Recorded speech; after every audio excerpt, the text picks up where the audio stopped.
Hey everyone, it's Miranda. Welcome back to my channel. If you're new here, hey, for the first time, subscribe, become a member of the Slashed Squad. So after being scammed by Jake Paul and his influencer course, if you don't know what I'm talking about, I'll leave the link below and in a card. I thought I could start making videos every once in a while talking about being a YouTuber, being a blogger, and maybe tips and tricks to help you out if you are also trying to do that as well. I don't think I'm gonna go super like basics 101 how to get started. Unless that's something you're interested in, let me know. But I think there's already a lot of that on the web. But what I think would be kind of fun to share with you is like my favorite equipment or budget equipment to start making YouTube videos and stuff like that. Because throughout the years I have really stuck to a budget and I've been very selective in what I invest in for my blogging and YouTube business. Now, I don't know if you could tell with some of my recent videos, but I actually did just do like an overhaul of equipment in terms of camera and lenses, and I did get a new background that I've shown in a few videos thus far. But today I'm going to talk about more of an everyday product that can really up your influencer game, and I'm talking about the iPhone 10. So when I was trying to decide whether or not I should get the iPhone 10, and it is 10 officially, that is what Apple calls it. I often slip and say iPhone X, but for this video we're just going to go with the 10. So I do want to preface this video by saying before the iPhone 10 I had the iPhone 6s. So not the Plus version, just the regular smaller iPhone 6s. So that was a large jump for me. So some of these features that I might be talking about as pros to upgrading to the X, if you have a 7 or 8, you might already have some of these features. So just keep that in mind. So let me just show you the iPhone 10. I'm sure you've seen it a ton of times. This is one of my wedding photos.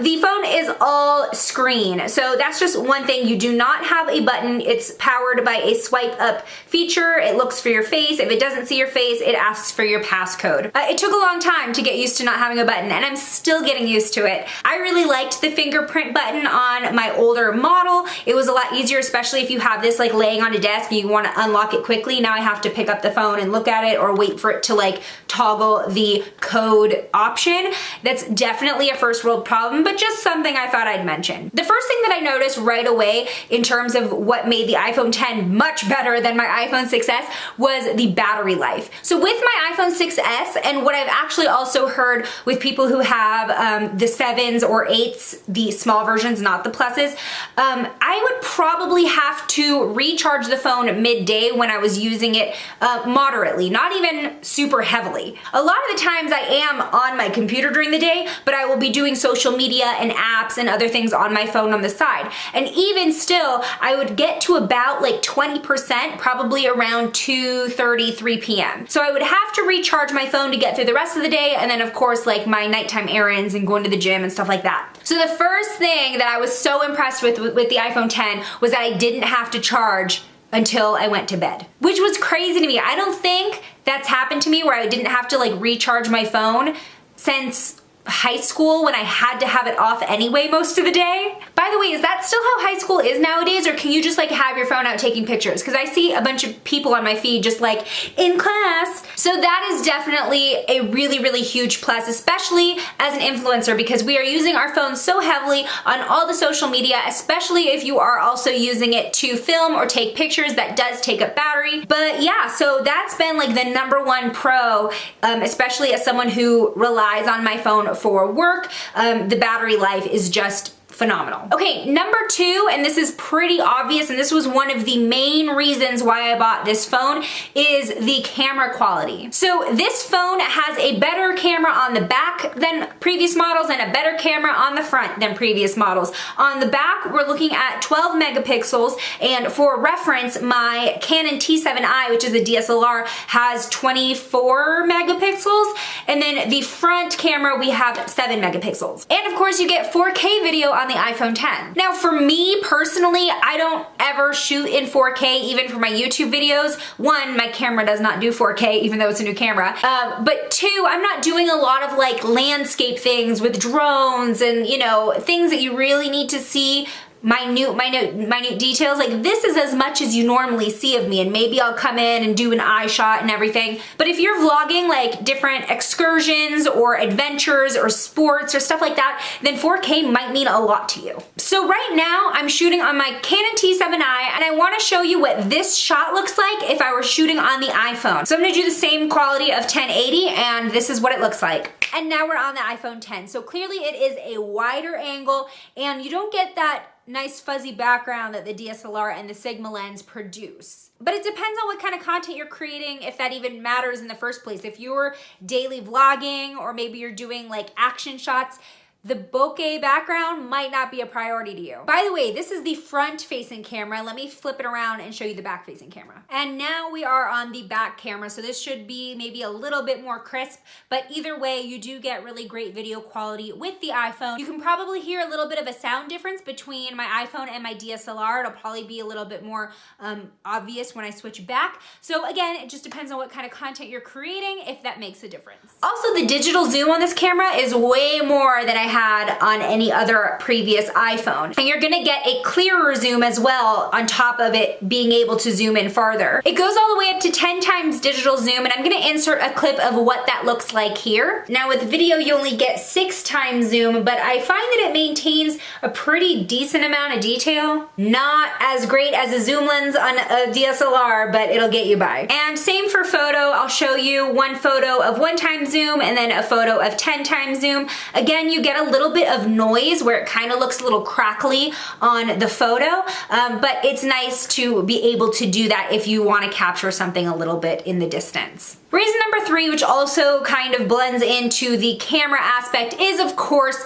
portrait mode. Now we first saw portrait mode, I believe, on iPhone 7 Plus. The technology has definitely advanced since then, but also on the 7 and 8, the portrait mode is only on the back.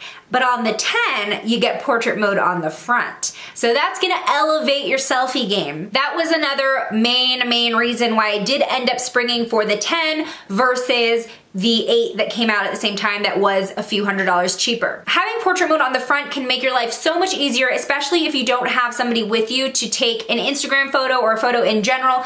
Having selfie mode on the front, whether you are just doing it like this or you're using a pop socket or even a selfie stick, it will help you get the shot you want with the look you want without needing help. I will say that the portrait mode on the back, I feel, looks better and cleaner than the portrait mode on the front. And even still, sometimes portrait mode does have a little bit of glitchiness to it where it can't really tell where the background starts and where your subject ends. So I have taken some pictures where like the edges of whatever I'm taking a photo of is very like fuzzy and kind of blending into the background, and it looks a little funky. So what I do to like fix that is I kind of just bring it in and out a little bit so that it recalibrates what it's focusing on, and usually that'll kind of fix it. Now, I wouldn't say portrait mode gets you as good of a photo as a DSLR, but you're gonna get pretty close to it in terms of the aesthetic. You're going to get that nice blurred background with a subject in front looking nice and crisp. Especially if you have the right lighting, you can definitely get away with just having portrait mode for Instagram or a blog post. For me, I have actually used my iPhone on portrait mode to take a few pictures for the blog, especially if I like forgot to take a picture of something and I've already put away my equipment and I just snap a quick one on my phone, run it through Photoshop. It looks very similar to what I shot on my DSLR, depending on the lens I'm using on my DSLR. But I think the biggest help that portrait mode offers me is that I don't have to take my DSLR to events necessarily. That was a huge pain in my butt when I was invited to press events where I wanted to get photos, like nice photos for Instagram or the blog, and I felt like the only way I was going to get that quality was with my DSLR. Now I don't have to, because I will get that same aesthetic with the blurry background and more of a professional feel with the portrait mode. Now this next reason isn't exclusive to the iPhone 10, but it is more about just upgrading your iPhone in general if you have an older model, but they do now come in larger storage capacities. So back in the day, I think the smallest iPhone you could get was a 16 gig. So you had like a 16 and a 32 option, and then there was a 32 and a 64 option, and now you can get all the way up to 256 gig. And that is what I did. Go big or go home, right? Go gig or go home. The reason why you might want extra space on your phone, especially if you are using it for work as an influencer, if you are going to be taking a ton of photos, a ton of videos, especially if you're going to be taking those videos in 4K, you are going to want to have the extra space. These files are large, especially again, those 4K videos, so you don't ever want to be caught in a situation where you are trying to get content in the moment and you get that storage full.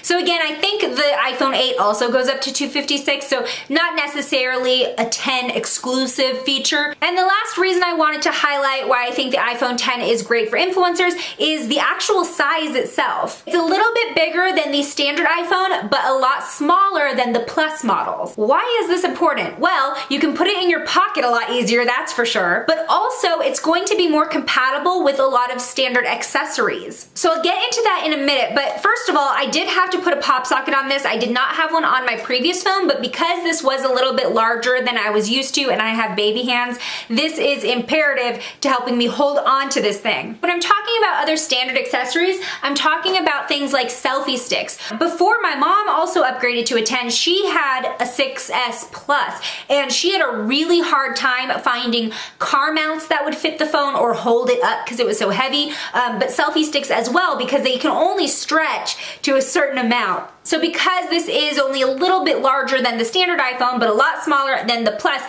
it works with things like this a lot better. Also, it is slimmer, so it is gonna be a nicer fit in purses, in pockets, etc. Now, I just wanted to kind of do a quick shout out. This is my favorite selfie stick. I just got it for the holidays in preparation for my honeymoon. It's called the Use On. It's from Amazon. I will link it below. So why this is amazing, it's like my favorite selfie stick, especially for vloggers or bloggers, is it actually also doubles as a tripod. So you can use this for live streaming. You can set it up as like a second angle for videos, or if you just want to do a photo from farther away, you can set it up like that. And the remote control is actually removable, so that way if you do set it up as a tripod, you can like step back and take a picture with the remote control.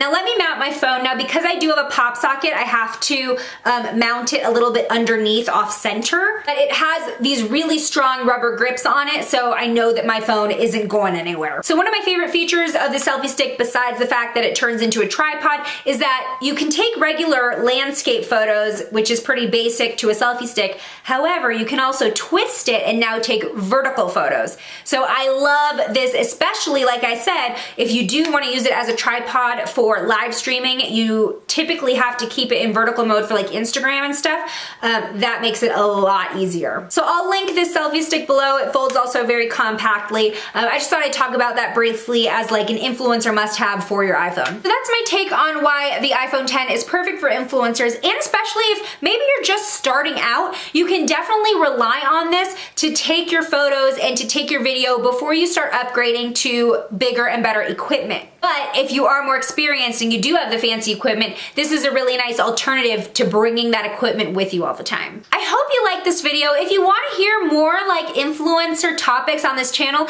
leave a thumbs up and let me know you want me to talk about in the comments below. Again, things that I can definitely talk about are starting out on a budget if you do want to get kind of more of the standard equipment for YouTube videos. I can tell you what I'm using now, and we can even look further into my iPhone and I can show you the apps that I use to create great Instagram photos. Thank you so much for watching. If you haven't already, hit the subscribe button, become a member of the Slashed Squad. If you've done that, high five, hit the bell icon so you know every time a new video goes live. I make new videos every Saturday and sometimes in the middle of the week, and I hope to see you in my next one. Bye!